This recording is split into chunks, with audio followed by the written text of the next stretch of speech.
Listen to your doctor first, listen to your body afterwards. So your stretch, this is the stretch you can do at the edge of the bed, okay? At day or in the morning too. I'll demonstrate first. We'll sit right here. We're gonna come all the way down on our back, so our legs are dangling. Oh, they have to be hanging, huh? Have to be hanging. Okay. So go ahead. Your turn. I know it's so high. Risk of injury low. Perfect. Let your legs relax. No. Okay, this is not exercise. Work with me here. And my arm like this? Yeah, on your head. Yep, over top. Just like that.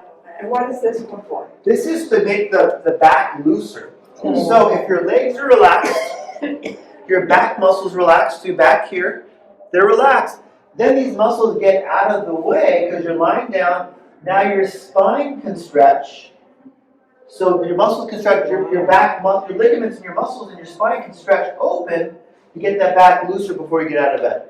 Can we do in the bed? Edge of the bed. On the edge, yeah. Do you feel that?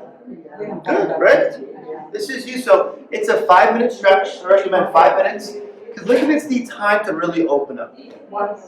I like morning when you wake up because we're going to be stiff, tight, rigor mortis, right? And then the evening before we go to bed.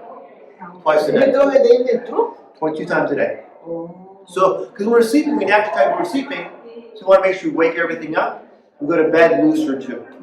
Yes? Yeah, I try to do a little bit of warm-up exercises in Can the you get me morning. to stand? No, you have to stay there the whole time. Oh my God. Relax. So now